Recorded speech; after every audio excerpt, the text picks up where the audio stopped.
L'objectif de cet exercice est de mobiliser les ressources nécessaires à la mise en œuvre des projets hydrauliques prioritaires, la mise en place d'une plateforme de financement du Programme national de sécurité de l'eau et la phase 1 des autoroutes de l'eau.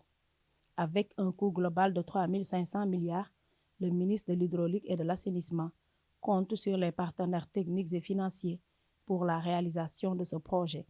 Globalement, nous allons arriver autour de 3 500 milliards. La première phase, sur le premier axe de transfert de Lac de Guiers vers Dakar, on est sur à peu près 610 milliards.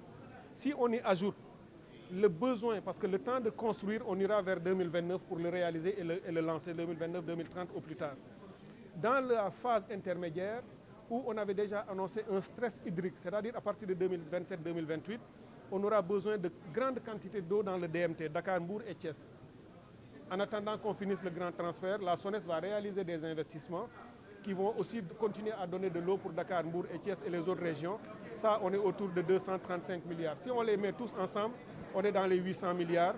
Ce qui, pour donner de l'eau en quantité, de l'eau potable sur un temps aussi long, est quelque chose qui est parfaitement, disons, dans les cordes d'un État. Et d'ailleurs, je précise, une bonne partie de ces investissements sera en partenariat public-privé.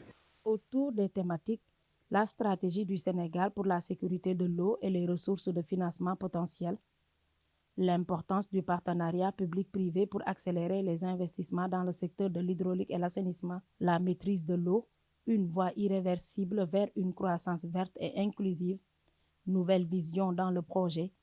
Les différentes parties se sont également penchées sur une définition d'un plan d'action, d'une feuille de route et d'une plateforme de financement pour la mise en œuvre du PNSE et de la phase 1 des autoroutes de l'eau. Nous savons que pour garantir l'accès à tous à l'eau et à l'assainissement et assurer une gestion durable des ressources en eau, il nous faut un partenariat divers, solide et qui mette l'ensemble des acteurs autour de la table. En alignement parfait de la mise en œuvre du programme Sécurité de l'eau, le gouvernement du Sénégal a décidé de lancer une initiative sur les autoroutes de l'eau.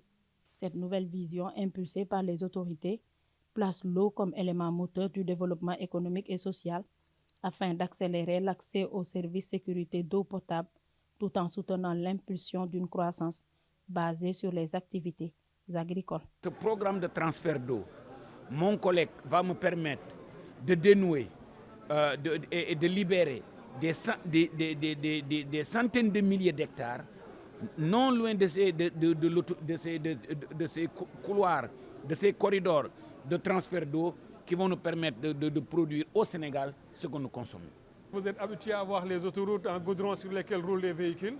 Là, vous allez voir aussi des canalisations qui vont conduire de l'eau depuis le lac de Guiers vers Dakar, vers Touba, vers la zone des Niayes et ailleurs dans le pays. Une partie, ce seront des autoroutes de l'eau avec des conduites enterrées qu'on ne verra pas. Seulement là où on tire de l'eau pour l'agriculture, on mettra un peu de petites conduites pour sortir et irriguer les terres.